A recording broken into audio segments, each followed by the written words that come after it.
Debo. Who? Debo. You just took mine in.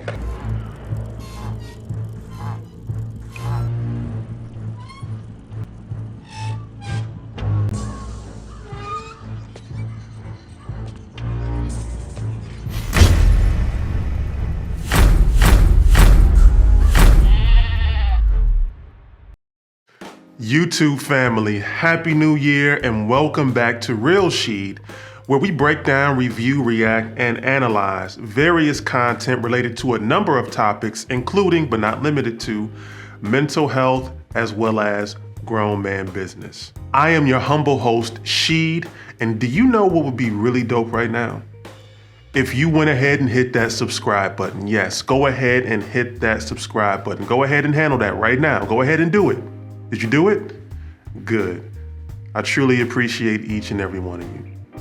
Now let's get down to business. So today's video is courtesy of Fresh and Fit.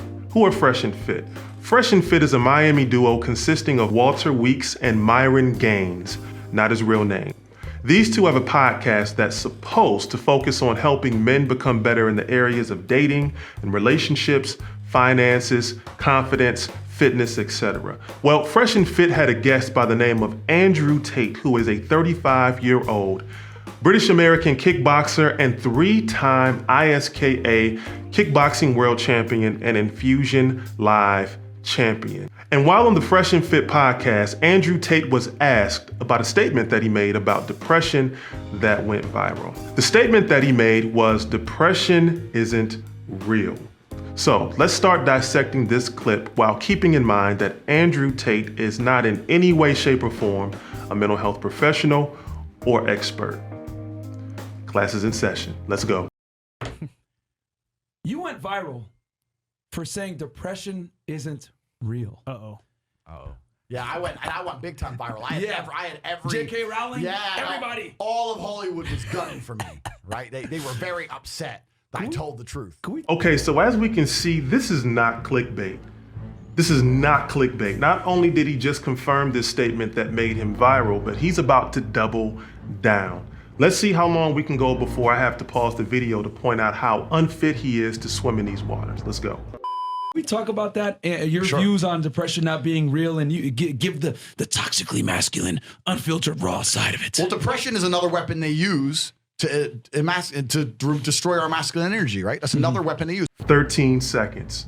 It only took 13 seconds, man. We're in for a long night. If you really want to start defending your position and your stance during a debate or an argument, please refrain from using they without identifying who they are first. That's the first thing. So what's the verdict on his statement? What's the verdict on this portion of the video so far? I know we're still early, but man, this is so easy. The verdict is he is absolutely wrong. You know why? Because men with depression are not lesser men in any way, shape, or form, but we'll get to that later. And exactly what is masculine energy? What are you talking about? Is this something that we pull from another dimension? Do we pull it from the ether? Where do we get this masculine energy from? Maybe he's talking about testosterone. You know what? I'm gonna give him the benefit of the doubt and I'm gonna say he's talking about testosterone because studies have shown a link between low testosterone and depression in men. So I'm assuming that's what he's referring to when he said masculine energy and that he wasn't referring to this. What's this? This energy is still growing. It's because the majority of depressed people are men. Men suffer from depression more than females because a man's life is worse than a female's life. A man's life's much harder, right? Wrong. The majority of people with depression or major depressive disorder, also known as MDD and often referred to as clinical or major depression, are in fact women. In fact, almost twice as many women as men have depression. Experts speculate this may be due to hormonal changes that take place in women during and after puberty. Now, if you're wondering about depression in men, it is significantly underreported because men who suffer from depression are less likely to seek help or even talk about their experience. While the majority of people with clinical depression are women, men died by suicide over 3.5 times as often as women. This is just the first of many examples of Andrew Tate confusing and conflating two separate but related topics. Also, Andrew Tate started by incorrectly stating that men suffer from depression more than women because, according to him, a man's life is worse than a woman's life. Now, since research and statistics prove that women suffer from depression more than men, despite the fact that men significantly underreport instances of depression, does this mean that Andrew Tate will shift his position and adopt the stance that women have a much harder life than men now? Of course not. Because life's hardships and difficulties are not solely based on the gender of the individual. We're in for a long night, man. Let's continue. Facts. So another way they destroy us is they convince us to be absolutely selfish. Depression is nothing but extreme selfishness. That's what I'm going to call it. And I'm going to tell you why it's not real in a second. But if you're depressed, you're living inside of your mind, you're obsessed with how you feel, you don't care about anything outside of yourself, and you're an exceptionally selfish person. That's all they're trying to do is convince you and teach you to be extremely selfish. Wrong. For starters, Andrew Tate fails to make a distinction that a lot of people actually fail to make. There's a difference between depression and sadness or having a depressed mood. So on this side, you have depression. Over here, you have sadness or having a depressed mood. Are they related? Absolutely, but they are not the same. You see, people often use the word depressed to express sadness. Sadness is a human emotion that all of us experience. Every person experiences it. A combination of sadness, loneliness, and/or grief when going through difficult life experiences is a part of the human experience. It is a natural reaction to situations and events that cause emotional pain. This is an emotion. Depression is extremely complex.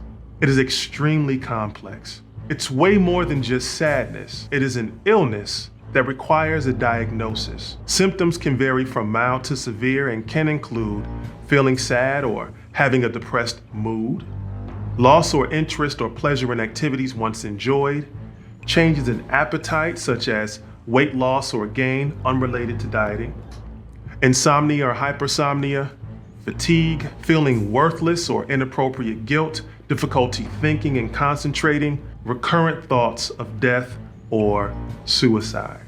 These symptoms tell us that depression doesn't just impact people emotionally. These symptoms tell us that depression is very devastating because it also impacts us physically and, yes, cognitively. Yes, depression even affects the way that we think. Let me tell you something. I'm going to say this right here, right now, because there's a whole bunch of famous people, Lincoln Park and whatever, they killed themselves. If you have children and you kill yourself, you're not a man. I don't care what you're feeling. I don't care how sad you are. You have children to take care of. You're going to embarrass your children. You're going to leave your children without a father. Andrew, can we say that one more time? Because you're sad. If you have children and you kill yourself, you were never a man to begin with. Now, I can see and hear some of you being upset right now. And you know what? You have every right to be upset. But I'm also going to urge each and every one of you who's upset right now to try and relax, okay? We got more time in the video. Trust me. I got it. I got this, okay? I got this. Quick disclaimer. We're going to keep the topic of death by suicide within the context of depression. We're going to stay on topic because that's what he's talking about. He's talking about depression and he's talking about death by suicide. His premise is that men with children who have depression and take their lives are not men and that they were not men to begin with. That's the premise. Let me be very clear when I say this, that men who have children and die by suicide are still men. They're men with a very complex and extremely debilitating mental illness that not only impacts how they feel, but it also impacts them physically and cognitively. Once again, it impacts how they think.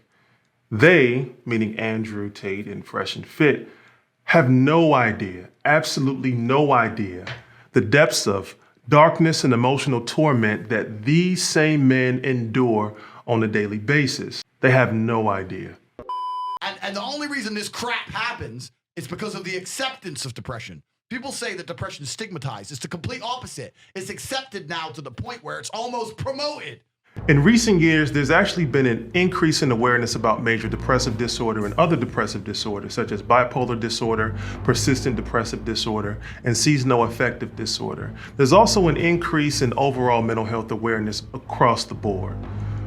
But why do people talk about mental health and depression? What's the importance? What's the reason why we should talk about it? Because talking about depression not only raises awareness about its prevalence, what it also does is it educates people on what depression is and what it looks like. But this actually makes me think.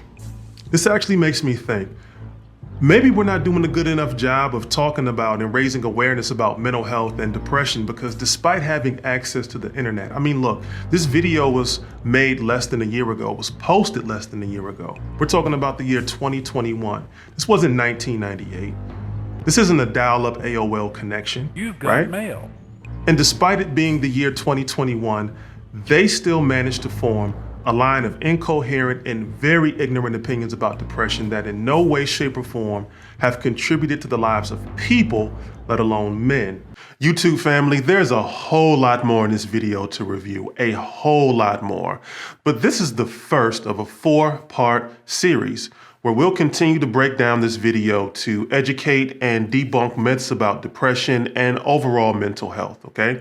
The next part is already scheduled for next Monday, so it'll be here before you know it. So stay tuned, which is why I tell you to subscribe. Since we're already on the topic, if you haven't already done so, make sure you subscribe and make sure you hit that like button, because it helps a brother out with the YouTube algorithm so that my videos can be seen by more people, okay? Also, don't forget to share this video with your friends and family. Until next time, take care of yourselves and take care of one another. Peace.